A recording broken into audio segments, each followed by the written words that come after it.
The Krabby Coffee Shop, located on a pleasant bend on County Road 7, just outside, in Goodhue County, just outside Gumption County, brings you Garage Logic Podcast number 1539. Are you kidding me? I forgot to write down the records. It was really warm on this day. In 2016, it was 92 on this day. And then on another day, it was chillier than that. Some year. Close enough. They're not in there, Rook. They're only in the St. Paul paper. No, Douglas has got them. Yeah, but it would be for yesterday. Okay. Oh, I see what you're saying. You could just start the show.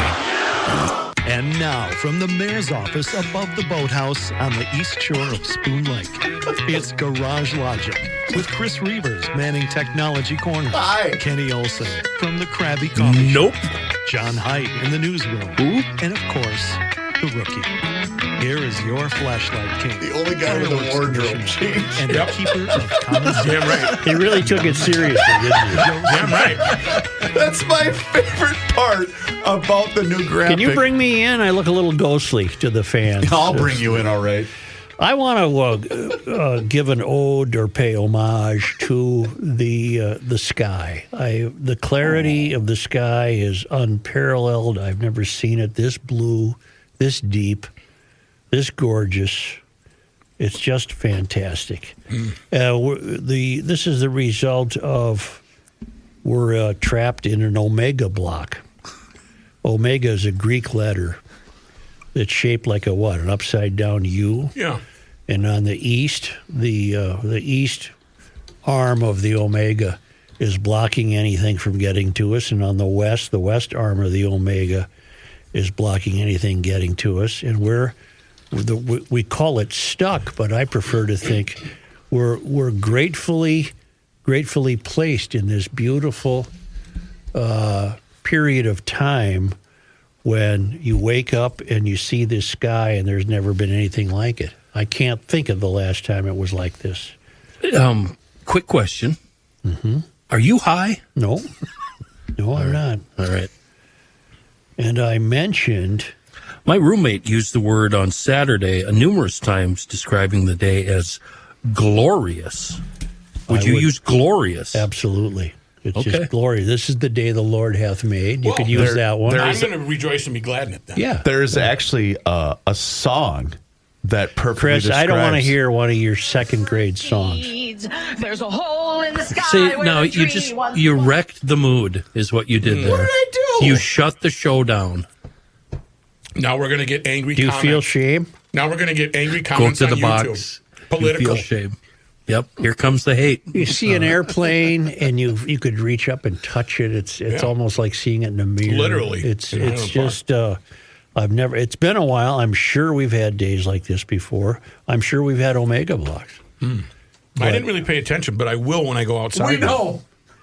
Do you ever have it occur to you to just stop and look at the sky and be grateful for it? No, not really. Okay. Unless Every I'm looking day. towards something. Every day. Now, I mentioned that the Krabby Coffee Shop bringing us this show located on a friendly bend in the road on Goodhue County Road 7 near Welch Village. If you've never driven County Road 7, here's the deal. Let's say you're headed to Red Wing. Okay. And I'm on the map right now. Okay, and you're eastbound on 61. You're coming out of Hastings. You take a left. I'm with you. And you're going down 61. Before you get to the big sweeping turn that takes you down into Red Wing, you'll be offered County Road 7. Goodhue. I hate to do this because now it'll be packed. But you're offered County Road 7, which I was totally unaware of until a few years ago. It's called, this is weird, I've never seen this, County 7 Boulevard. Yeah. And I was unaware of Welch Village, but when you turn onto County Road 7 to go southbound, you got about 5 or 6 miles, I don't know, maybe more, maybe less, but of complete twisty road through wooded areas and wetlands, and then you go through there actually is a village called Welch Village. It's also the ski area. Yep. And you finish this circuitous route. It's not circuitous. It's just windy and twisty and really just wonderful. Then you'll come out on the south end. You'll tee at Highway 19. And you could take a right and go to Cannon Falls or Northfield or whatever. Take a left. County Road 19 will rejoin you at 61, and you take a right and go down into Red Wing. So it's just a 5, 10, 15-minute break from 61 that's still going to get you to Red Wing, but you'll just enjoy this 5 or 6 miles of County Road 7. It's Goodhue County. Goodhue County. You know, that would be a fun diversion, that the loop we always take on our motorbikes, where we go down south on the Wisconsin side on 35. Yeah. Where do we go all the way down to Wabasha or Winona? Yeah. Then jump across the river up to 61, up to Red Wing. That would be a nice little diversion. I bet. What's it take, you think, 10 minutes to do the loop, 20 minutes? Yeah, if you're northbound on 61, then you're going to go westbound on 19. Yeah. Go westbound on 19, you'll be offered a chance to take a right on Goodhue County Road 7. And then the opposite is true at the end. You'll come out on 61 and take a left and go back into the sustainable urban core. And that's perfect if you're in the metro. You want to go for a ride, get out of the house, get out of town, get away from the kids. I want to, in turn, offer you one, Joe. All right. You're on. I'm going to write it down. You're on 371. Know it well. You're going north. You've passed Gull Lake. You've passed Hole in the Day Lake. You're going to stay on 371 till you get to Pine River. Pine River, yes. In Pine River, you are going to turn on. It's not giving me the name of the street, but it's the main thoroughfare through Pine River.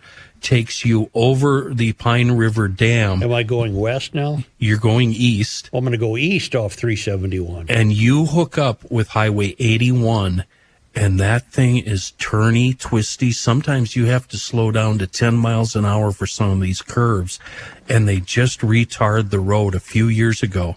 You take this thing all the way up to what is it? Highway 82? 84. 84. And what direction am I going on the You're going to be compass? going northbound. North on 84. And you're going to just stay on it till you come to the tiny little burb of Longville, Oh, yeah. Minnesota. Yep. And I guarantee you, by the time you get to Longville, you're going to just turn it around and take the same road back to Pine River. It's that fun. Is it It's a lot of Longville fun. where they have the turtle races? Yes, it is. Yeah. The home of Levi LaValle, snowmobile racer. Let me review this. Northbound 371 to Pine River. Take the main drag through Pine River. Yep. Go, and I'm going to be doing that going east to Highway 84, and then which point I'm going to go north to Longville. Yep. Okay. And you will love it. Small cars, motorcycle. And I don't care if you're riding a hog or a sport bike. You're going to have fun. It's a fun road. That's a lot of driving and riding without factoring in King's Place in Meesville for a delicious burger. You can do that when you took Kenny's route. You can just drive right by there, or not Kenny, but Joe's route. Drive by, stop for a burger, and then keep going down that road and turn onto the Welch Village turn there. Fantastic. Well, Rook, that's interesting, but again, none of this was based on food. I didn't. Well, you're going to have to stop for lunch. I'm giving you a good recommendation. I'm just saying. Cannon River Inn, if you're going down by the river. If you're going to go tubing with the family in the Cannon River, which I do annually. Well, there you have it. GLers will love it. It's County Road 7 in Goodhue County, and there's a park in there. I think it's Cannon River or something. And because I got a brother who bicycles that County Road 7. I said, you can't be on the road. That'd be weight. He says, no, there's a trail the whole way for the bikes. And that would be much safer, of course. There's a new adjective for our governor. Boy, he changed a lot since he quit smoking. That guy, I don't know about him. Yeah. No, this was Johnny, not Johnny? Yeah, oh. Yeah. Oh. Huh. Thanks to Kelly, who writes this. I've listened to GL for many years, including on 1500, and now the podcast. It's truly a highlight of my day for a couple of reasons. Thank you, Kelly. Having said that, I can't help but smile and chuckle with your adjectives describing our governor. All right on. but I think it's time for a new descriptive word for him that may flow nicely. It comes from the Urban Dictionary. I think it's in a regular dictionary, too. I found this word in an article I was reading 5 years ago. I had no idea what it meant, so I looked it up. And it just dawned on me today. The word exactly describes our governor. And I think you could add this adjective when referring to him. He's a cockwomble. Oh. A cockwomble is a person, usually male, prone to making outrageously stupid statements and or inappropriate behavior while generally having a very high opinion of their own wisdom and importance. A completely useless person that spouts constant BS. Cockwomble. Governor Tim Cockwomble. Okay. Look up Cockwomble, please. Can I? I've got it right here. I want it from a regular dictionary. My filter stops. Does it really? No, I'm kidding. Just go to dictionary on one of your sites, please, and give me the definition, COCKWOMBLE. I've heard of the word. I just had forgotten it over time. Cockwomble is an informal slang term used to describe an individual who is considered foolish, incompetent, or irritating. This is the perfect word for this guy. Often used in a derogatory manner to criticize I someone's mean behavior. it in a derogatory You're way, on that believe one. me. I got you. That's it. Thank you, Kelly. It's a perfectly legitimate word. We've even done that without any snickering. It's just a perfect word for this guy. He's a cockwomble. Now, I also tried to reach Minnesota House of Representative Rick Hansen, who strikes me as an entirely normal-looking human being, even though he's a DFLer. He's married. He's got a kid. They live in South St. Paul. He's got a number of degrees. He's very schooled and knowledgeable in biology and soil management, and he's actually had real jobs. But he's a legislator that wants to prevent us from having car keys because car keys contain trace amounts of lead. And apparently I called him and said, Rick, you can't possibly believe that children are eating car keys. Would you like to come on the show? And I've not heard back. So it'll soon be illegal to have car keys. This is a crying shame. Most keys are made of brass, and brass contains a trace amount of lead, which improves performance, prevents corrosion, and makes keys easier to machine cut. This is a brief little Bill Walsh piece, center of the American experiment. But that trace amount of lead in keys was not exempted from a new Aaron Brockovich-style law banning PFAS, or per- and polyfluoroalkyl substances, otherwise known as forever chemicals. Minnesota now has the most stringent PFAS laws in the world, surpassing European socialists and Gavin Newsom's California. With only weeks left in the session, Democrats and the Cockwomble administration do not appear interested in fixing this legislative oversight by simply exempting keys from the law. The House author, Representative Rick Hansen, told Axios the state needs to reduce exposure to dangerous elements like lead and cadmium. As parents know, kids put keys in their mouth, he said. God help us. Not to turn the car on. The Minnesota Pollution Control Administration testified in committee that they are working on alternatives to traditional keys and fobs, but could not identify anyone asked. In the Senate, Grant Hochschild, a Democrat who eagerly voted for the original bill and championed its passage, is now trying to exempt keys from the regulations. Well, good for him. This is a common problem at the Minnesota legislature. Democrats pass laws based on emotion and empathy that either don't work, are declared unconstitutional, or are fraught with unintended consequences. Then they rely on Republicans to dutifully offer a legislative fix in the next session. That fix becomes part of the Republican agenda and must be traded for other policy or finance provisions at the end of the session. We can hear Governor Walz negotiating, okay, we'll give you your key fix, but in return we want tax increase. That's the Right. game they're always Right. playing. Republican legislators should not help Democrats fix their key problem this year. None of them voted for the original bill. Democrats need to own the problem and the solution, or explain to Minnesotans why they can't get their boat key duplicated at Ace Hardware Store this summer. We are And that's- about to not have keys. What are they going to do? Come and take our keys? Can I pull you away from the ledge? Just Yeah. ever so gently. I wish you would. The law bans the manufacturing, importing, and selling of these items if they contain more than a specified amount of lead and cadmium. That means that the keys we currently have will be fine. But we can't, like you said, we can't get new keys cut.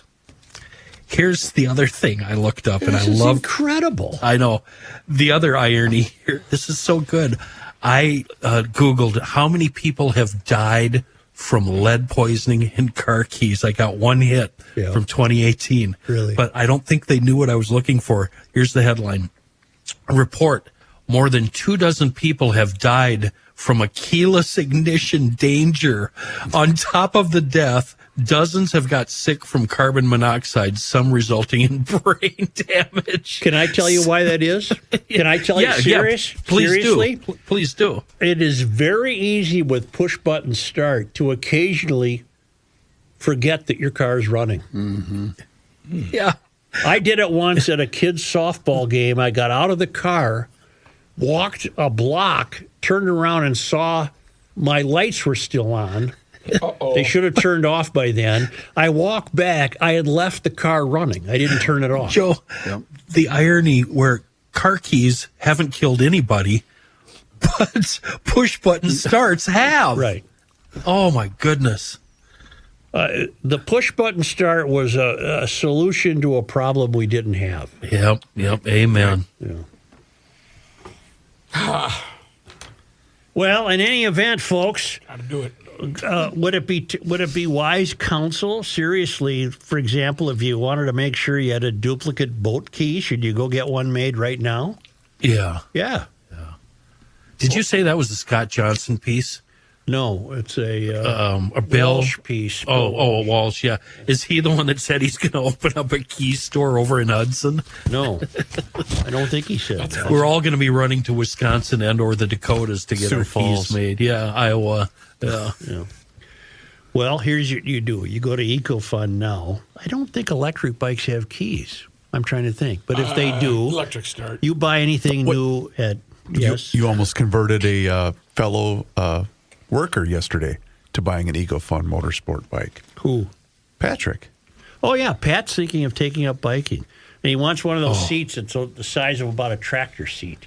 Oh, And they can do that for you at EcoFund. I want to see that. But here's the deal. I need biking. big tires. Hello, we're doing an EcoFund. Yes, on the spot. program.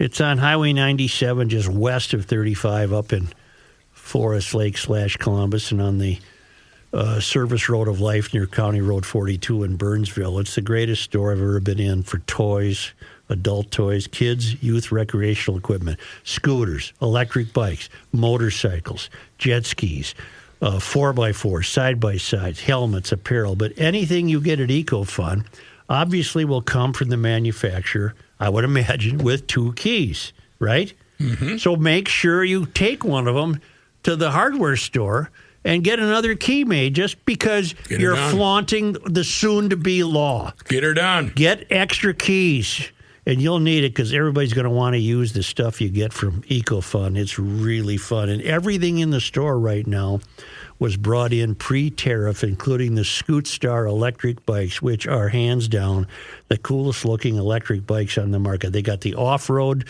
electric bikes. They got everything. They got everything you need, and they got the right gal there, Kaylin, to get you out in the parking lot Let's go. and fit that baby so everything is perfect when you leave for your summer of electric bike riding. EcoFunMotorsports.com.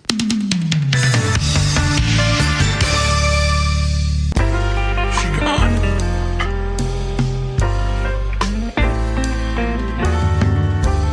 Can't find this. Steely Dan. I can't. Why is this? Garage Logic. Oh, it's like this. It's upside down.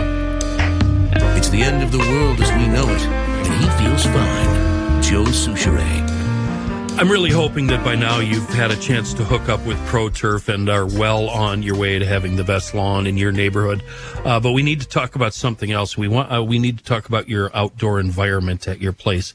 Take advantage of ProTurf's landscape division by going to professionalturf.com and getting a free consultation so you can discuss that situation that's been, it's a little sketch, as they say. ProTurf, they're a certified landscape designer by the Minnesota Nursery Landscape Association, and they can work with you to design your project using their digital landscape imaging software. That basically means you're going to see the finished product before they even start, full color, and it's really cool. And ProTurf, they specialize in everything and anything landscape related. I could run down the full list. We'd be here all day. No design is too big. The work they do is amazing, and it will definitely improve your curb appeal. And you know what else? Better than that, it's going to force the appreciation and build equity in your estate.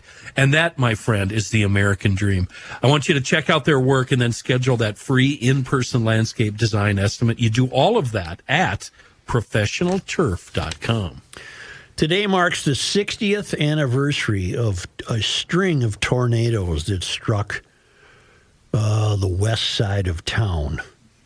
And I bring it up because nothing like it has happened since. You'd think that we've invented the fact that we're destroying the world since 1965. It's been very faddish to say we're destroying the world. You would think in the last 60 years there would have been a storm to rival this. There has not been. And I can't emphasize enough, they were seriously destructive major league tornadoes. 6 of them. 13 people died. 500 people were injured. Neighborhoods were wiped out. They were as bad as anything you now see on the national news, which is usually led by a weather event to reinforce the idea that we're ruining the earth. 1,300 people were left homeless. It was an unseasonably warm day that gave way to an evening of rain, hail, lightning, and then multiple tornadoes. They began in Carver County, not far from where the National Weather Service is today. There has not been another documented instance of this many F4 or higher tornadoes in Minnesota since that date. That's according to Tyler Hassenstein, meteorologist with the National Weather Service. 6 F4s. Nothing like it since. I'm not sure about before. I'm sorry, 4 of the tornadoes were F4s, meaning those wind speeds were more than 200 miles an hour. As the storms moved east, pictures show a home destroyed in Chanhassen, mangled cars and trees near Waconia, a trailer park decimated. Fridley may have been hit the worst. 2 F4 tornadoes touched down in the city within an hour and a half of each other.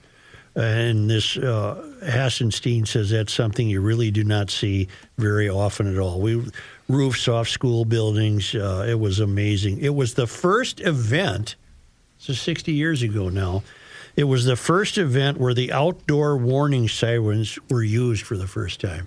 Oh, the civil defense? Yeah. And, thank God for that, because that might have saved some lives. Because these babies were... Well, I lived in Matamidi at the time. So that's the east shore of White Bear Lake. Yep. And I can distinctly remember looking at the western horizon and seeing these funnels on their way to probably to Fridley. Hauntingly? Yes, very eerie. I'm reading about it now, and it's really interesting. They were called supercells and with a stalled boundary. So these storms would form, then dissipate, and then reform in the exact same area again and again and again. Joe, wind speeds, are you ready for this? Up to 260 miles per hour. Yeah. That's hurricane It really wind. is. Radar was primitive. Hassenstein said WCCO radio played a big role in getting the word out. Well, back then, that would have been your go-to place, huh? So people could take cover. After the weather cleared, 13 people were found dead, $51 million in damages, 6 counties affected. In just terms of the overall length of the tornadoes, it would be considered one of, if not the worst in Minnesota history. I have a picture of Tonka Bay Marine at Lake Minnetonka, and by today's standards, with this hobby of collecting wood boats, there's got to be a couple $100,000 in today's money of Chris Crafts, Centuries, Hacker Crafts, whatever, just jumbled and laying like somebody took a bag of Lincoln logs and dumped them on the floor. They're just scattered everywhere. What a shame. It's just, I bet many of them were repairable, but holy mackerel. It was a beauty, and we haven't had anything since like that. Now, how could that be? We're ruining the earth. We've been lucky. Maybe that's just been it. lucky. Maybe we're just lucky. And that day they were just unlucky. Right. See? Right. To that extent. So it was today. I remember it distinctly. I remember hearing about it on the radio. For my money, the local television stations could not do enough on this tonight. I wish, in fact, I wish there was a documentary. In fact, there probably has been. I don't know. Maybe PBS did it, or If they had a sense of humor, they would interrupt normal programming to show the documentary. yeah. Well, it has been all over social media. I know the I don't outlets. count that. I'm not on social media anymore. I'm better than you guys. I don't count that. I want to see the old film footage. Wouldn't that be neat? Yeah, it would I be. mean, to me, it seems like yesterday, but it's 60 years ago. You can imagine what the film footage would be like. Baseball-sized hail. Oh, God, it was just a hell of a storm. And- CCO did a story on it over the weekend, it looks like. Did they? Yep. Well, that's what they were known for. They once school closings became the province of the internet, the poor station went under. Did they have 4-minute segments with 19 minutes of ads? Yeah. No, the old neighbor back then probably saved some lives. Oh, Because that's the only thing you would tune into. sure. By virtue of the grease in your kitchen air, the dial was frozen on WCCO on the kitchen radio. And boy, people gathered around and listened to that because, School closings? that was... Point of law. Made point of law. Isn't it true, Senator? No, not really. And then So there you have it. We didn't get hit where I lived. So it didn't happen. No, it happened. But I think Dave Dahl, has told us the story of that motivated him Yeah. to become a weather guy because it hit his house in Fridley. Or if he lived in Fridley or Osseo, I can't remember. But you got his number? Yeah. You count on Dave. Well, we do count on Dave. Rookie's going to call him just for the hell of it. We'll just Because that'd be really good with him sitting there with an open mic. How about I just send him a text? Do you want to talk to him today? right now call if he's him. available. Definitely call him. Hey, Dave, how are you? Well, he couldn't have been 10, if that. So he had Dave Dahl. he had the weather bug in his craw pretty early in life, but it was because of this storm, which was the real deal. We have 2 people now attempting to reach Dave. No, I'm You want me saying to a try? text. Yeah, I can too. Rookie's got it going, and Reavers has got it going, and now Rookie's got a phone that's ringing, and at any moment we could be talking to the man whose long Hall of Fame career was founded on this day in 1965. It's ringing. I'm afraid we won't get an answer. Voicemail. Forget it. It's okay. Thank you. I have good news regarding our Native American brothers and sisters. Oh, good. I would be eager to hear about that since my wife and kids are. Well, it's a piece from the American Thinker, and what we're learning is that in New York, the Massapequa Chiefs is a Long Island is a school in the Long Island School District, and they go by the name of the Massapequa Chiefs. And a tiny woke minority has forbidden the school from being called the Chiefs. In fact, New York passed a law prohibiting the use of team names that perpetuate stereotypes, cutting off state funding as a penalty for noncompliance. The Massapequa case pits woke cancel culture against Native American voices who don't deem the term chiefs to be racist, but instead as honoring their traditions. Many American Indians claim chiefs is not a disparaging name, but a historical vestige of their culture that New York seeks to erase in political correctitude. May I say that everyone can really get up in arms about Trump canceling things. Don't the left cancel just as much? The left go in there and say, you're not getting any money unless you get rid of the word chiefs. Has Trump ever done that? Well, let's not go down that road. I don't want to fight today. What do you got, Rook? That was Dave, and yes, you will. Well, let's call him right now. Well, finish the Chiefs thing. You get him on the line. U.S. Department of Education Secretary Linda McMahon is investigating New York's attack on the local school's liberty, claiming the state of New York is erasing Native Americans, their rich history, and their deep connection to the state. Many tribal members agree with Secretary McMahon, and so far I think we're going to get the name back. Well, I think if you have the support, then okay. In some cases, it might not work if the... Is Dave with us?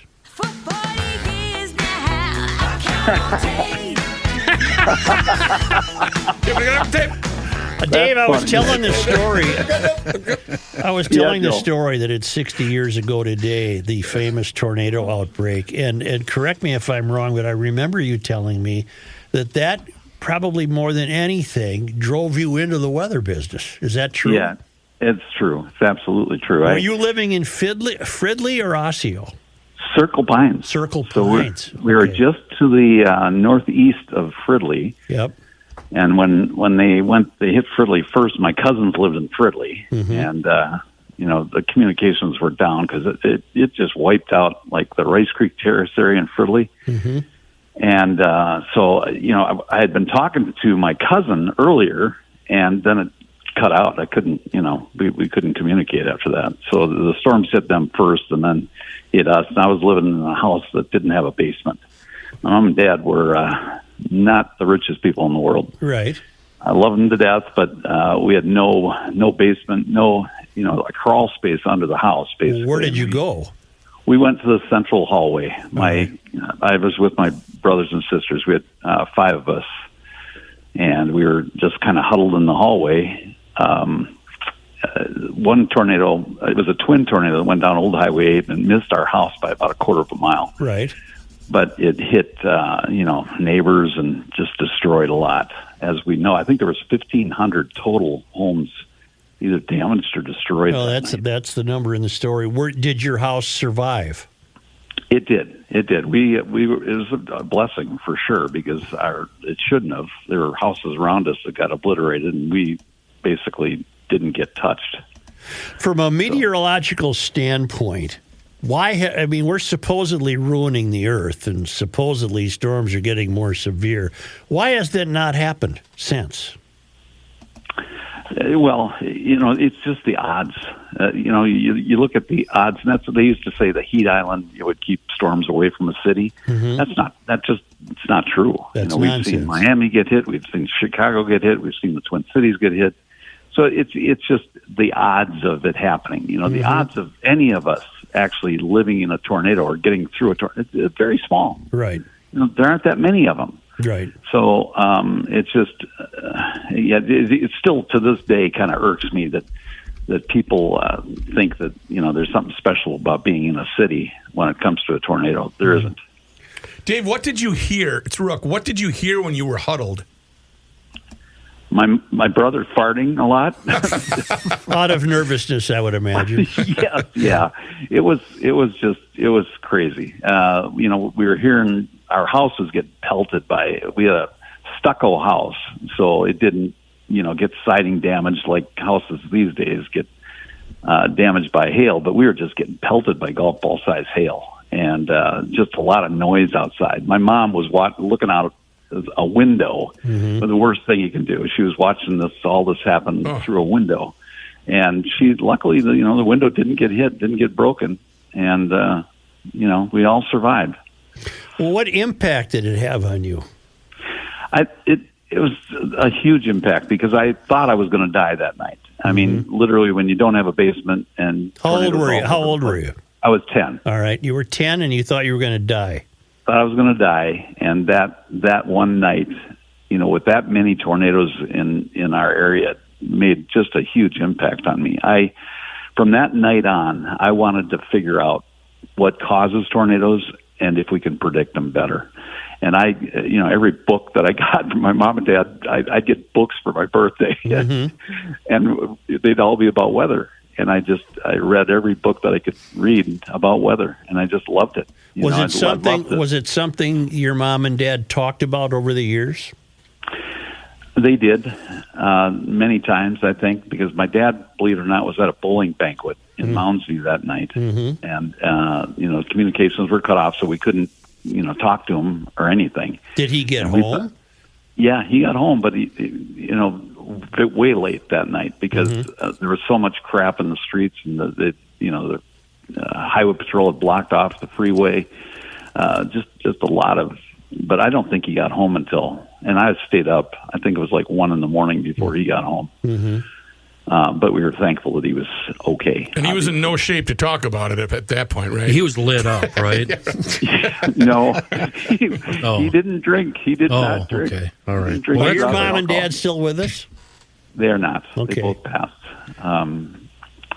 So, yep, impactful day for sure. And you just can't realize what a total impact it had on you until years later.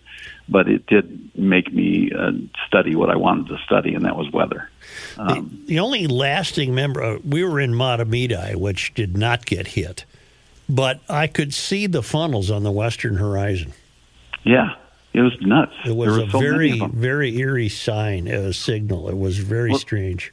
What doesn't happen, Joe, very often is there was a place in Fridley, I believe it was in Rice Creek Terrace, where a tornado crossed paths with another tornado 20 minutes apart. Good Lord. So exactly went over the same spot. You can see the tracks. Wow. If you ever look up the tracks of the tornadoes back in 1965, there's one place that got hit, and it was obliterated. And I remember Vice President Humphrey coming in the next day in a military helicopter and landing in that, and I thought, this looked like a bomb had gone off. I mean, there was nothing standing.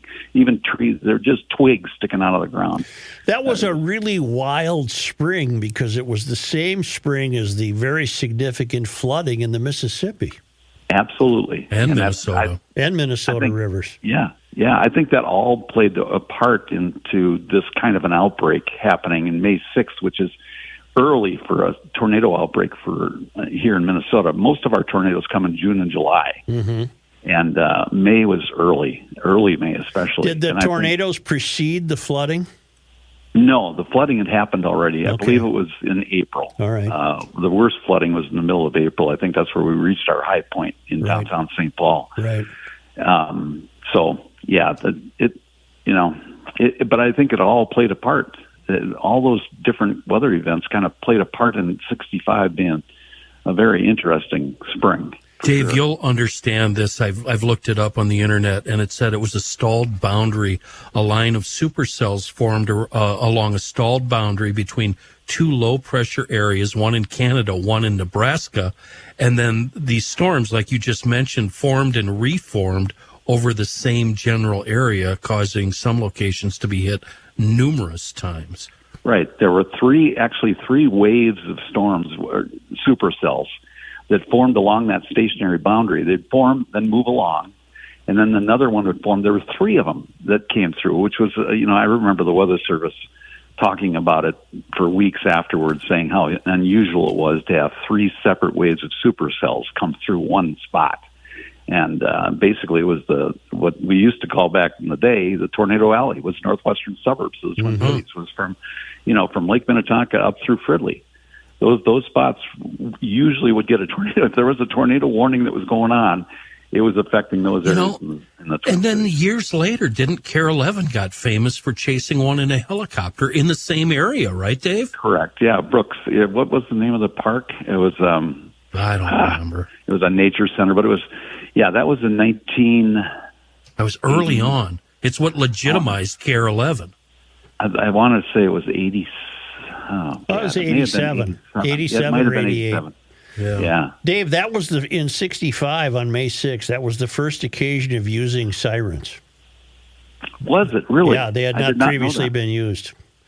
I And, did not know that. radar was primitive, wasn't it? Not the kind of stuff you guys have today. No, it was black and white. We had white spots on the radar scope that would show where storms were. And colorized weather radar was- didn't come until It afterwards. was kind of a novelty then, right? We didn't actually have meteorologists on the air. We just had guys, Oh, right? some guy who at 3 o'clock was Bozo the Clown, and then at 10 o'clock he was doing the weather. Pretty much, yeah. Who would that have been? Findon? This is way before. That was Finn. before Roy. him. Yeah, it was. Geez. Bud Kraling never saw a weather book in his life. He was a talk show But host. or something. what a great guy. Oh yeah, he was a wonderful guy. So, Dave, you were just chasing some storms a couple of weeks ago, were you not, in southern Minnesota? I thought I heard that. It was just like a week ago, wasn't it? Monday, a week ago today. Yes. Yeah. What'd you A week find? ago today. We saw one. We caught one, and we put it on Facebook page. It was Paul Barber. He kind of owns and runs Ziggy's in Hudson, and I do a broadcast there for football on all the Sundays that the Vikings are playing. We do a party there as the biggest Vikings bar in Wisconsin, and it really is.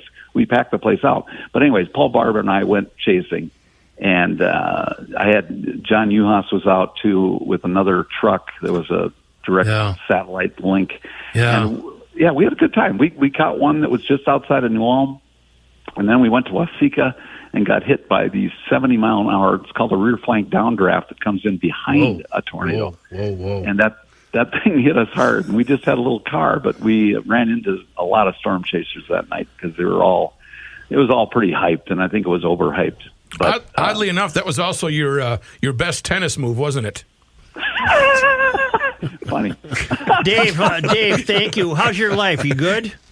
I'm good. I'm still healthy. How All about right, you? good. I haven't talked to you in a long time. What's up with you? Well, we do a podcast, still Dave. crabby. What's up with you? Dave, he's transitioning right now, about to go under the knife. Okay, I believe he is. I'm going to be calling you shortly and getting you on Krabby, so look for that call. Okay, shortly today, as in today, or Nah, give me What, you got plans you're worried about? June. I'm going to call you in June, David. you guys are awesome. Goodbye, Dave. Thanks, Thank you. Dave. Dave, look See you at later, him. Dave. Thank you. Look at him. Thank you. Look at him. No, we got to give him a proper sign off. Yeah. Go ahead, Ken. What were you going to say? I think we were talking about Barry Zavan, were we not? I think he wasn't even around then. No, in '65, you were using the guys who were the rear end of a horse on a kid's show, and then they would show up. No, they didn't have meteorologists. You don't think so? What do you want? This thing? Well, I want to count on Dave.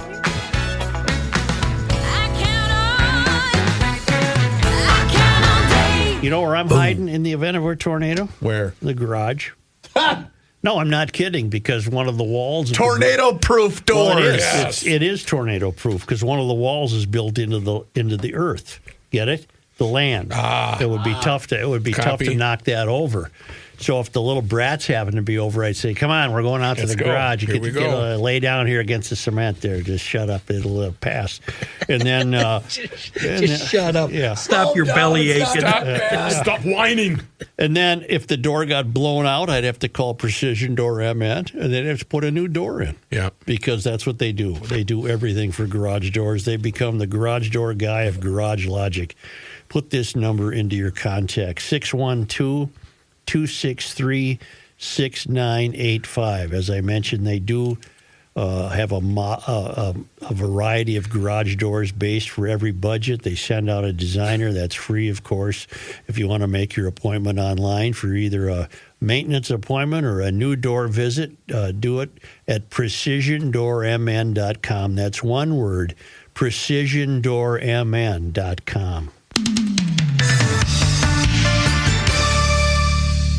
Reavers here once again for my guy, Mr. Money Talk, Josh Arnold. Does thinking about retirement make you uncomfortable? Well, sometimes the anxiety from wondering if you've saved enough can be overwhelming. But what if I told you that you could ease those tensions in just 48 minutes? Well, Mr. Money Talk is going to be able to sit down with you and get you on the right track for your financial future. Josh has navigated it all when it comes to uncertain market and economic conditions, and he'll always provide straight talk, never sugar-coated advice on how to reach the finish line with your retirement goals. Don't let your financial worries give you an ulcer or keep you from calling Josh right now. His 48-minute, no-obligation consultation could be just what you need to feel better about your future. Call Josh today at 952-925-5608 and set up your free 48-minute, no-obligation consultation. That's 952-925-5608. Investment services offered by Josh Arnold Investment Consultant, LLC, a security investment advisor. Past performance is no guarantee of future results. All investments involve risk. All comments and opinions are Josh Arnold's and do not constitute investment advice. Chris Reavers is a paid endorser. The Earth is not your mother.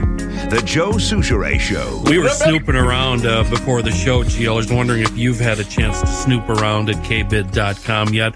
Auction prices, I have always found, are a true indication. Now, this is my opinion, but I've always thought they were a true indication of the true value of an item and whatever you might be looking for. There's a good chance you might find it on KBid, unless it's a 65 Impala, and I'm thankful it's not on KBid because I don't want to spend that kind of money. Anyway, where was I? Oh, KBid. By the way, that's k-bid.com. Tractors, yeah. Airplanes, they've done that before. Fish houses, boats, treadmills, wood stoves. I could go on and on. What are you looking for? Just go to kbid.com, enter it in the search. It is an online auction venue where you can bid on just about anything. And they do everything from business liquidations to estate treasures, even real estate. And they have sold it all. Like I said, from new airplanes to old antique dish sets. And there's new items added every day for you to peruse. The best part? It's free, and it's super easy to register. Just head to k-bid.com, create an account, and start bidding. You're there.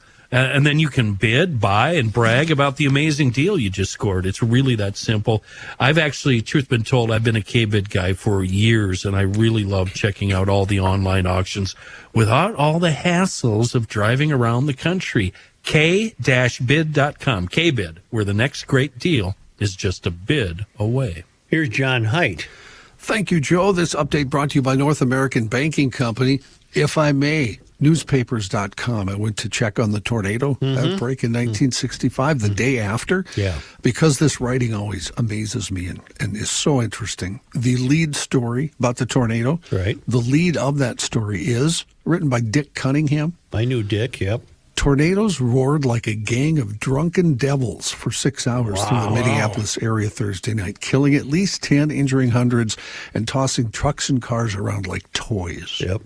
It's a little different than we write for newspapers. What were the pictures like? There's a huge picture on the front page showing a gigantic tornado moving through Fridley, very near Fridley Junior High School, although it moved through at night, so there was nobody in the school, but just giving an indication of where it was.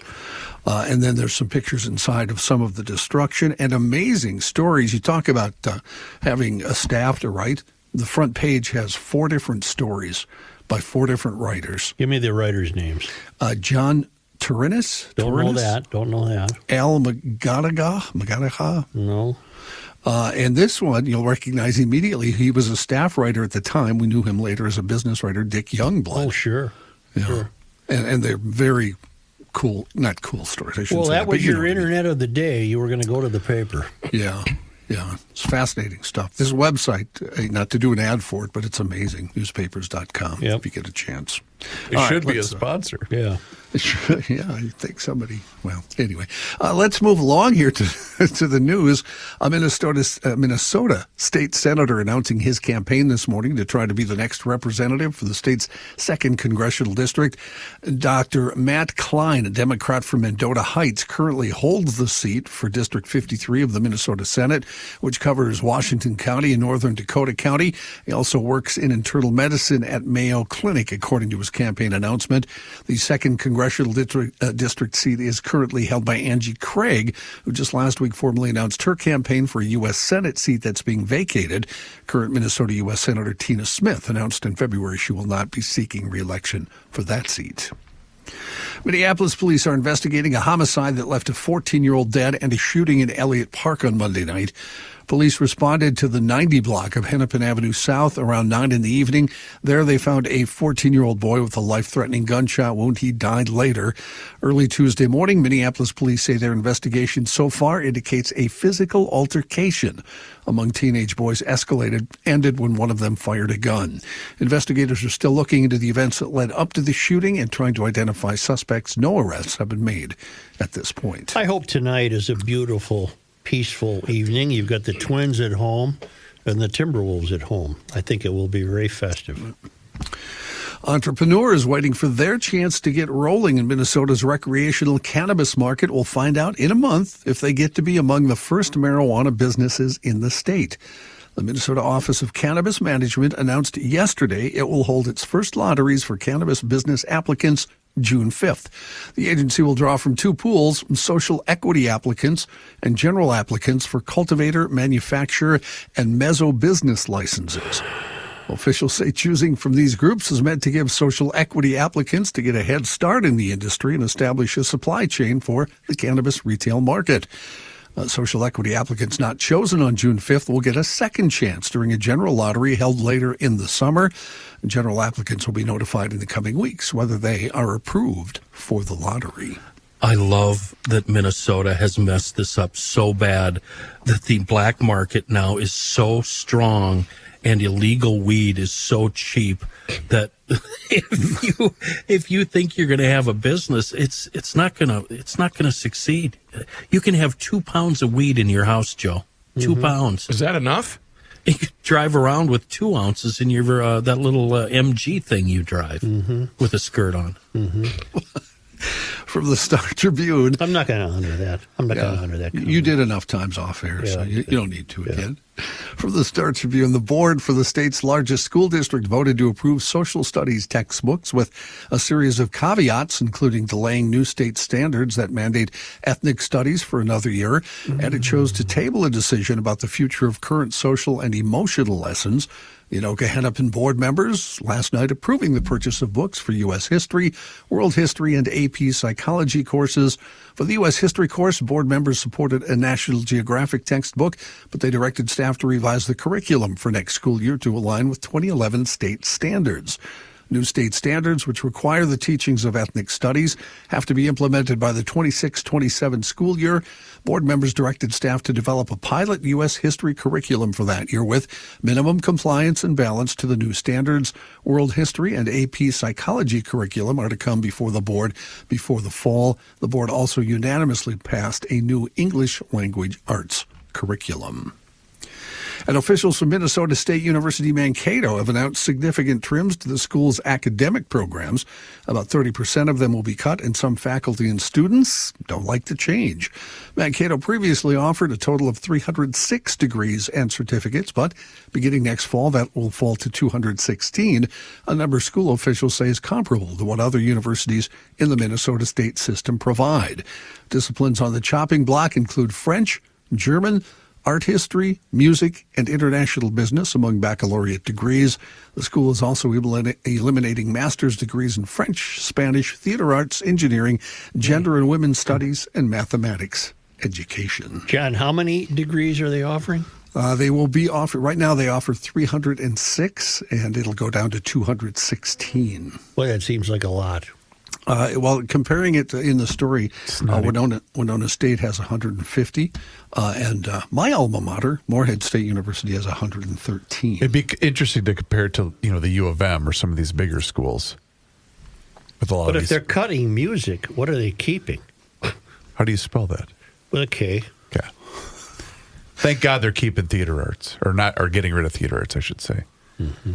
But you're opposed to the theater? The theater. That was my 2-year degree, Chris. I'm hurt. Well, I'll explain later why. Well, look where it landed you. Well, I changed it to mass communication. Me got Joe, accounting degree there for the last 2 years. That boggles my mind. Why don't we take a quick break before we make more fun of each other? Let's hear from Mr. Accounting. Not only did me get accounting degree, me tell you to go get Hofferman water. Did you get the degree? Did you actually graduate? Of course. All right. The School of Higher Learning, Joe. Wonderful. You want to go down to a baseball game in Mankato? I can't. I got to think. You're busy? Here's the deal right now about Hofferman Water and Connecticut. The anniversary sale is going on right now through the end of May. So maybe you've been on the fence about having them come out for that free water analysis. Well, I'm telling you right now, this is the best time to get on the schedule. So do that one of two ways. Go to HoffermanWater.com or call them directly at 612-895-2440. It's not a joke. It's not a joke here. Is this a joke? $400 off a K5 reverse osmosis system. And get this. I'm telling you the truth. A free A200 drinking water system with the purchase of a Premier Series softener. Half off basic installation for any new 1-year rental contract. Folks, not a joke. Now's the time to get on the schedule to have them come up for that free water analysis. And when you do that, they're going to give you this thing that's called a water score. And based upon that, they're going to offer you recommendations. But holy cow, that's a better deal than I got through Hofferman Water in Connecticut. So have them come out right now. And you know what? It's the best quality water you're ever going to have. It's going to make an amazing difference in the quality of your water. It doesn't matter if you have well water. It doesn't matter if you rely on city water. Either way, Hofferman Water and Connecticut is going to give you the best drinking water, the best water. Your showers are going to be better. Your laundry is going to be better. Everything's going to be better with Hofferman Water and Connecticut. So once again, get on the schedule, 612-895-2440 or visit HoffermanWater.com. Hofferman Water has been proudly serving the state of Minnesota for over 50 years. Please do me a favor and mention that you heard about them on the Garage Logic podcast.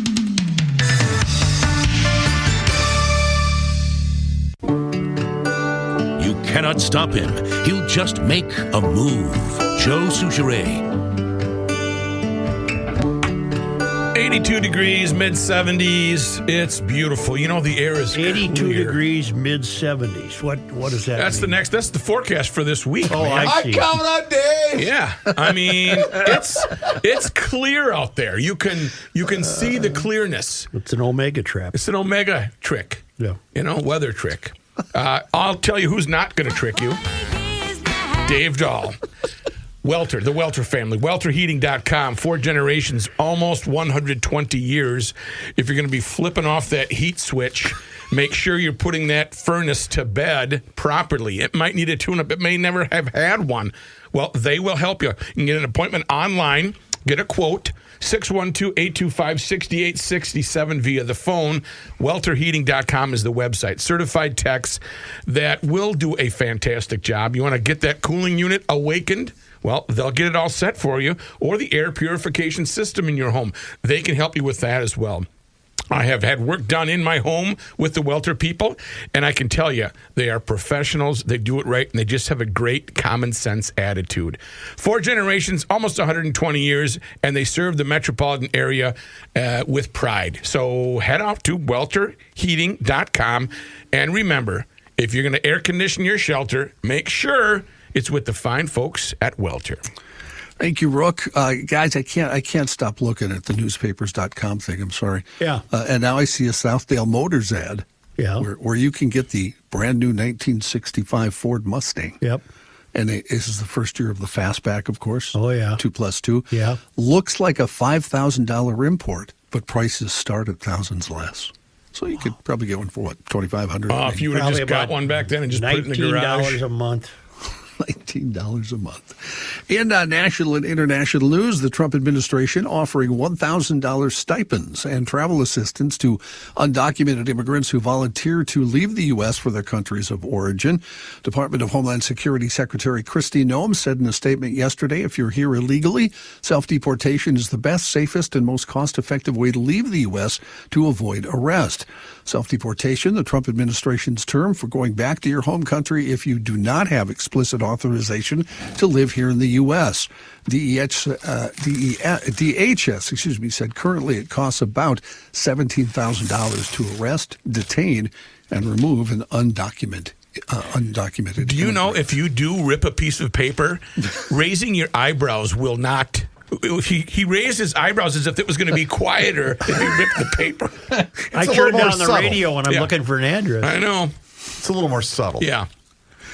A bipartisan group of former state and federal judges sending a letter to U.S. Attorney General Pam Bondi yesterday criticizing President Trump and his administration for what they called their assault on the judiciary. The letter, signed by more than 150 former Democratic and Republican appointed judges, singled out Bondi for calling judges deranged, saying the Trump administration is sending a very strong message and that, quote, they will come after you and prosecute you. It also called out White House Press Secretary Caroline Leavitt for declining to rule out arresting Supreme Court justices. The letter also zeroed in on Milwaukee County Circuit Judge Hannah Dugan's arrest at her courthouse, calling it yet another attempt to intimidate and threaten the judiciary after a series of rulings by judges appointed by presidents of both parties. U.S. President Donald Trump began his first talks with Canadian's new Prime Minister, Mark Carney, today, vowed to bring up tough points that are dividing the two countries since Trump imposed tariffs. Their meeting started with smiles and a handshake, despite Trump's desire to make Canada the 51st state, a prospect that has chilled bilateral relations. The subject quickly came up as they took questions from reporters. The president said, we're not going to be discussing that unless somebody wants to discuss it. Carney immediately answered with, it's not for sale and it won't be for sale ever. The two are scheduled to meet through the early afternoon hours. The shoe company Skechers is being acquired for more than $9 billion. To be taken private by the investment firm of 3G Capital. The deal comes amid the growing uncertainty over the tariffs on foreign goods and how they will affect companies who make their products overseas, especially in China. Athletic shoemakers have invested heavily in production in Asia. In a press release announcing the deal, the companies did not mention the potential impacts on the tariffs on its business going forward. You will get a thorough and in-depth breakdown with Mr. Money Talk, a guy that invests in shoes and shoe companies. Yeah, he is. He's a big shoe guy. Mm-hmm. U.S. News and World Report is out with its annual listing of the best states in the United States. Oh, God. First launched. This is going to make us mad, isn't Yes, it? It is. Why else would I put the story in there? It was already read to me this morning with great glee. First launched in 20... I'm not reading it with glee myself, Joe. I'm just reading it to see if I understand. Get a rise out of anybody on the other side of the room here.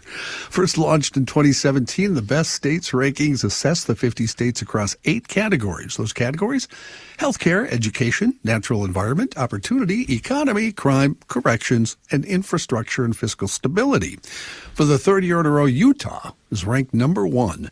Utah's economy has evolved to become one of the most diverse in the U.S., with industries like tech, tourism, healthcare, and energy standing as major employees, and the state's pivot from more traditional roots in areas like manufacturing and agriculture, further fueled of late by the decision to invest in engineering, has also helped. If you're wondering, Minnesota ranked number 4 on the list. Number 4? Number 4, yes. Utah 1, as I said. New Hampshire 2, Idaho 3, Minnesota 4, Nebraska 5, Florida 6, Vermont 7, South Dakota 8, Massachusetts 9, and Washington 10. The bottom 10, the 50th, Louisiana. Who did this? World News, U.S. News and World Report. Louisiana, Alaska, Mississippi, New Mexico, and West Virginia ranked. What were the? Give us the criteria again, John. The criteria. Slowly give us the criteria. Healthcare. Okay. I can tell you where Minnesota ranks on all these if you want to know, because I figured you might want to know. Yeah. Healthcare, education. Education. The kids can't read or do math, but go ahead. They're ranked 11th according to this in the nation. Natural environment. Well, we can't dispute that. Opportunity. Okay. Economy. It's dreadful. 28th according to the crime and corrections. It's not doing too well. 16th according to this. Yeah. Infrastructure. Well, the roads are pretty bad. 10th, according to this.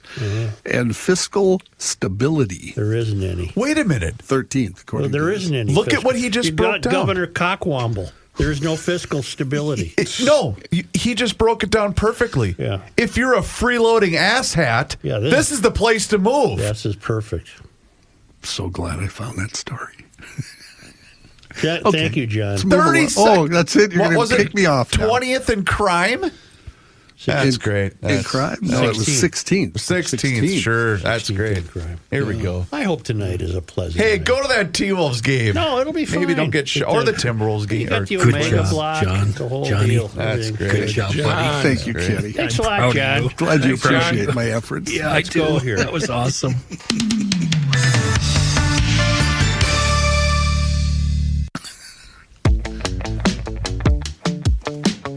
Here's a man who spends hours in hardware stores, sifting through the nuts and bolts of life.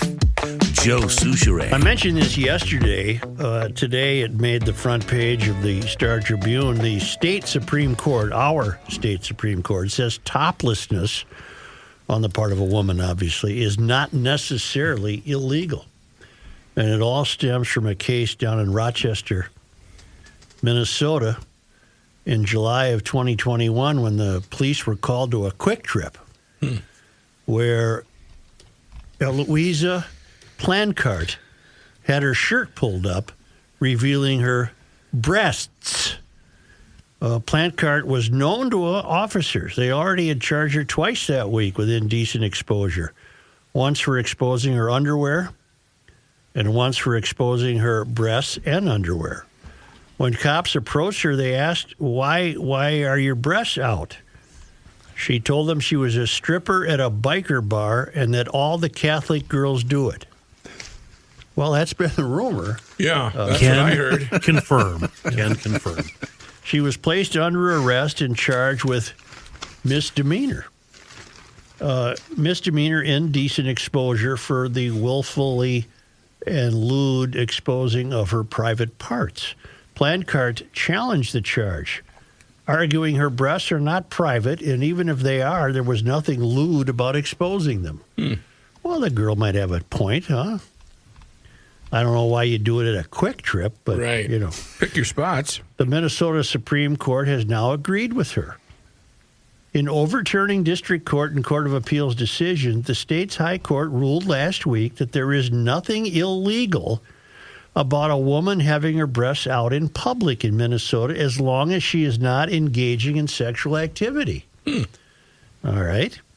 It's a 20-page opinion. It was written by Justice Carl Prochassini and an 11-page concurring opinion by Justice Sarah Hennessy presented a dissertation on the wording of Minnesota's legal statutes and the hypocrisy of state laws pertaining to women's bodies. Indecent exposure is an obscenity in Minnesota, and laws preventing it keep people from willfully exposing their body lewdly or showing their private parts or the private parts of another person. It also prohibits anyone from engaging in sexual behavior in public. Breastfeeding was already exempt from the law. Okay. I would hope it would be. Procaccini's opinion discussed what exactly Minnesota meant by using the word lewd to prohibit indecent exposure. The origins of the law date to 1885 because the gals were getting itchy back then, Yeah, I guess too, so, huh? huh? 1885, Very when the hot. legislature decided to borrow elements of the New York Penal Code. The New York law was based on English common law, which defined lewdness as the irregular indulgence of lust or other sexually oriented behavior that is indecent or offensive in a public place. Procaccini wrote that because lust and indecency are ambiguous terms, often left to the beholder, lewd behavior in Minnesota's legal statutes refers to conduct of a sexual nature. While Plancart's conduct of a sexual nature? No, the Supreme Court said it was not. You're just hanging around, Right. quick trip. Yeah.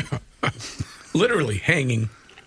Although the police reports established that Plancart was charged with indecent exposure 3 times in 1 week for exposing some combination of her breasts and underwear, none of those reports provided any insight into the nature of her exposure during those incidents. Procaccini wrote. Moreover, the officer's body-worn camera footage does not capture Plancart engaging in any conduct of a sexual nature. Now, in July of 2021, What do you got? it might have been a hot day. Okay. Mid-July? Yeah, mid-July. Humid, too, yeah. He added that Plancart admitted to being a stripper and that her comment about Catholic girls raises questions about her mental state. I don't think so. At the time of the arrest, not the inherent sexual nature of her conduct. So, in other words, if you're not engaging in sexual conduct, the new template in Minnesota seems to be you can be topless. Doesn't this sound like an episode of Reno 911? Kind of, yeah. Right. Topless at the Quick Trip? Yeah. My interpretation of this, Joe, so if you're going to visit Garage Logic, the podcast, at the Minnesota State Fair, it is perfectly legal for you to remove your top. However, you may not lick your finger and circle your nipple. Right. That would be considered. That's that would one be step lewd. too far. Yes. So no licking the finger. Do you really think we needed that explanation? I just wanted to be clear. I'm hoping that that's how it will play out this year. Not knowing you were going to bring this up, I got an email correspondence on the Garage Logic Town Council. Ingy wonders if he can use both fingers and circle the. I'm trying to be serious here. time. This is a watershed moment in Minnesota, one of the top 10 states to live in.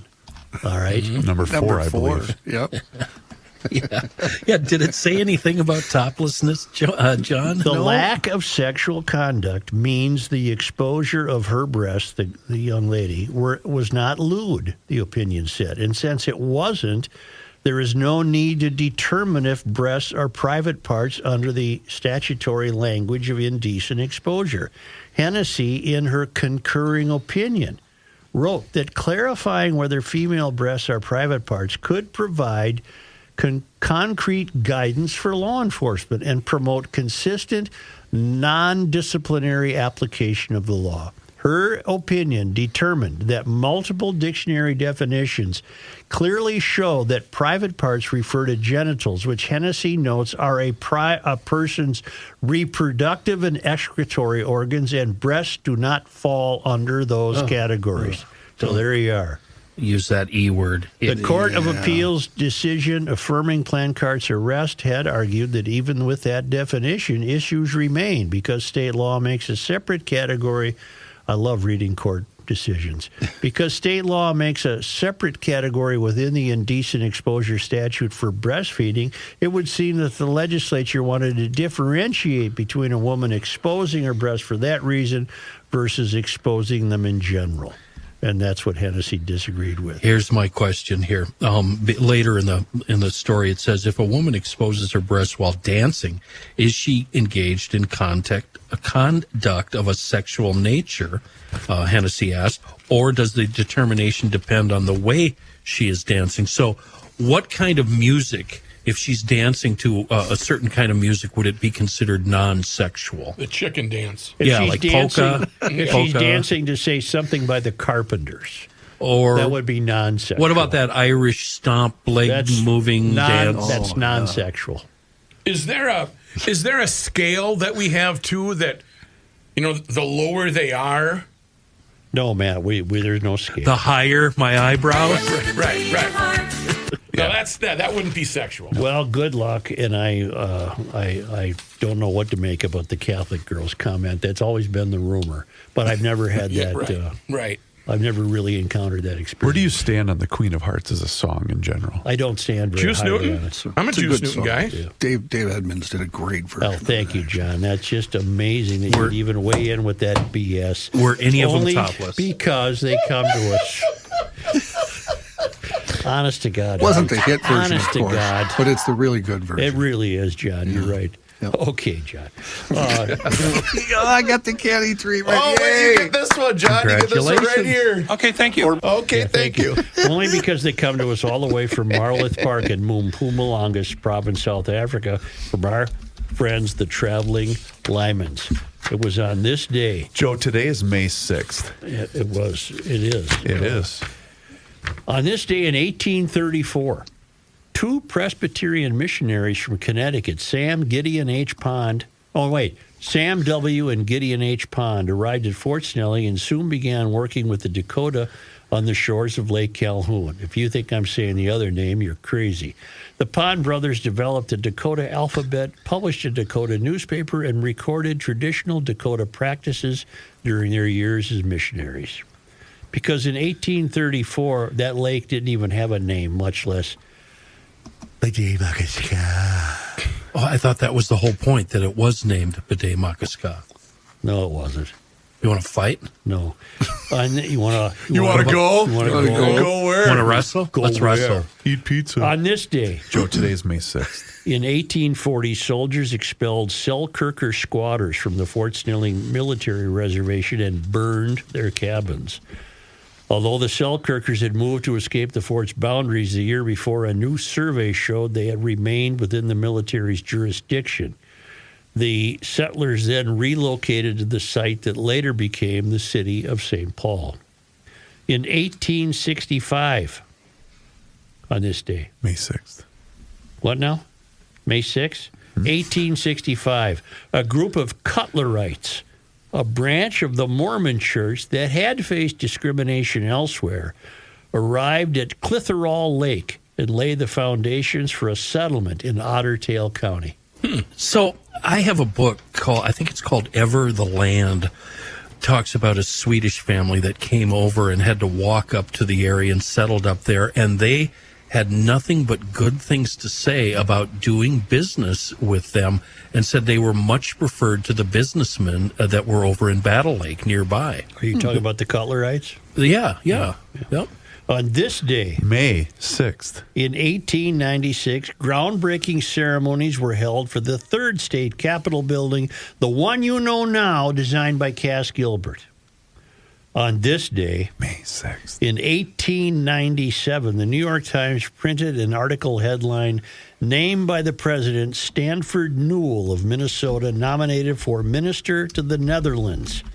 It went on to report that Mr. Newell, appointed minister to the Netherlands, is one of the prominent Republicans of Minnesota. He has never held public office, but has been connected with the Republican State Committee, and during some of the most important campaigns was its chairman. His appointment was due to the request of the Republicans of Minnesota without regard to faction. What was his name? Rick. Stanford Newell. Umberto. On this day, May 6th. in 1948, Marianne Courteau, who later became known as the singer and songwriter Mary McGregor, was born in St. Paul.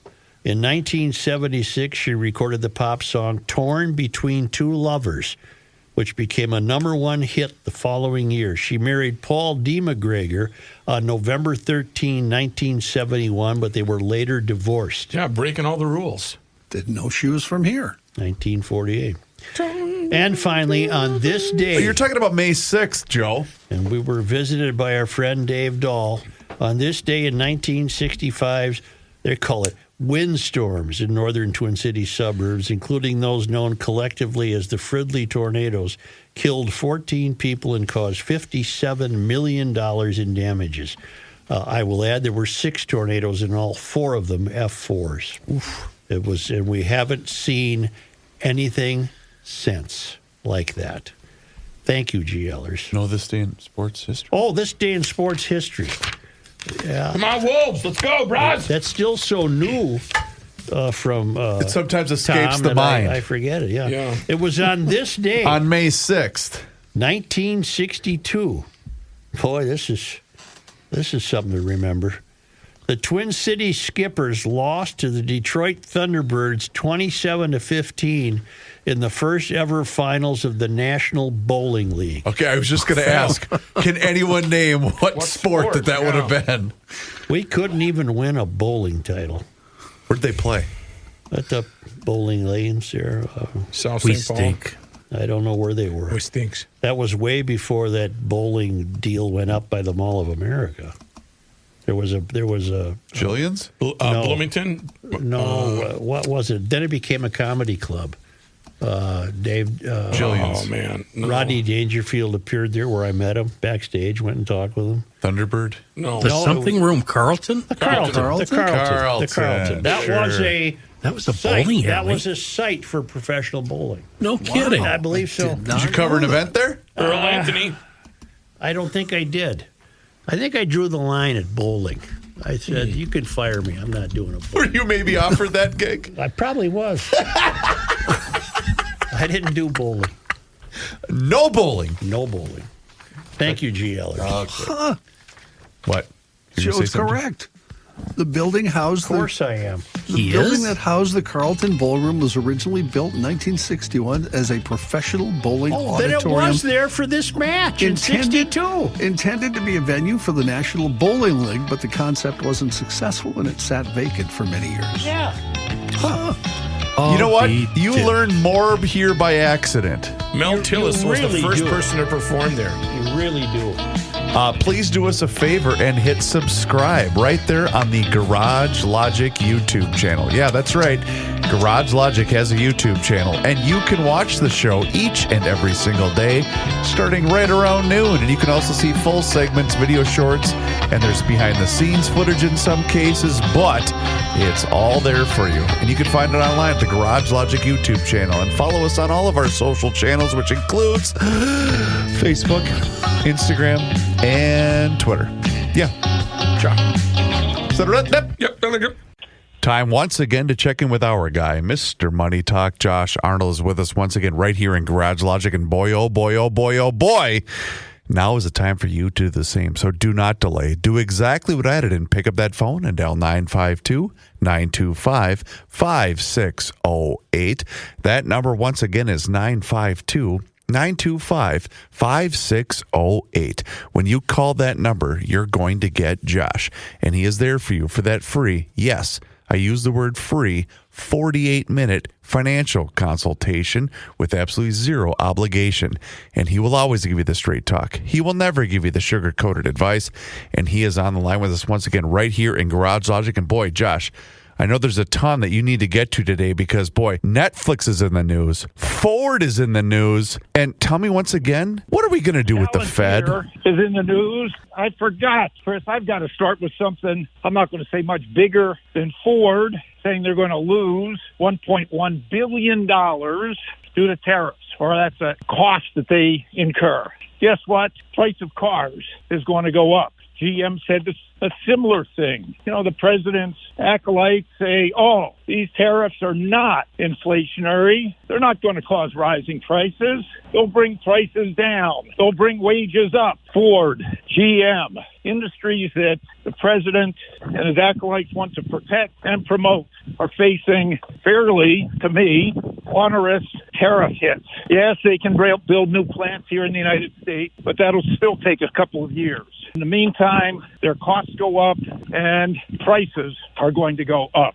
And that, folks, is inflationary no matter how you slice it, unless, of course, the economy goes into a stall, the Fed bails out at least a little bit tariff situation. I know that the Secretary of the Treasury said that just wait. Yes, we've got pain now, but the second half of the year is going to be tremendous. It's going to be tremendous because we're going to have tax cuts through. We're going to cut regulation. We're going to get trade deals. He said this week we should have several trade deals signed. I'll believe it when I see it. And when it happens, I'll cheer just like everybody else. But do remember, tariffs are another tax.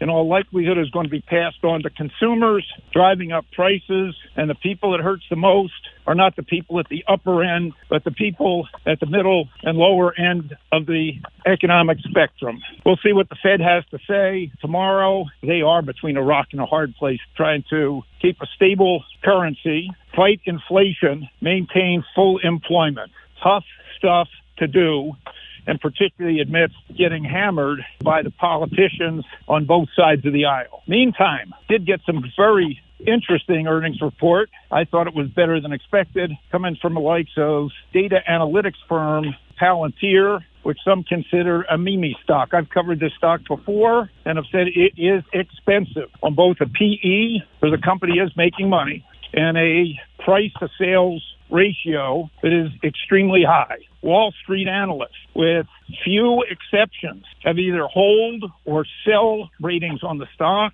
2 analysts have buy and strong buy ratings on the stock, with price targets between $130 and $150 a share. Palantir's stock, which traded at $125 a share yesterday at a high point, dropped in aftermarket trading to $112 and currently $109. I do own this stock.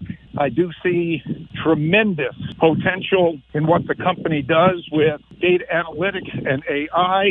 While they started with primarily government contracts, particularly with the Defense Department, they have seen huge increases in their commercial business. This stock is definitely not for the faint of heart because volatility is exceedingly high. Artificial intelligence, this is one of those companies that shows the value of AI and its potential uses commercially and on the battlefield. Skechers. Well, there's a shoe company that a lot of people like for their comfortable shoes, both for walking, casual wear, and they have tried to get into, we'll say, high-performance sports like running. Skechers agreed to a buyout by a private equity firm, 3G, with a purchase price of about $65 a share. That was announced yesterday. The stock jumped from its closing price, 43 on Friday, jumped up to 61. So this is more a stock for the arbitrage crowd and not for the retail crowd. But it does show that private equity does look for bargains, and you should too. Now, speaking of bargains, I have always talked on this show and others, especially to my clients. The asset allocation model that I use is keeping up to 30% in cash, both for safety and for opportunity. A little company based in Omaha, whose CEO announced he was going to pare himself back at the end of the year and recommended for his designated successor to succeed him come January. The board voted kick Warren Buffett upstairs to just chairman of the board and elevated Greg Abel, who's been with Berkshire for 26 years, to the CEO spot. He definitely has big shoes to fill, but Berkshire Hathaway, here's my point, Berkshire Hathaway's market cap is about $1.1 trillion. They're sitting on about $350 billion in cash. There it is. And they're waiting for opportunity to deploy that cash in this market.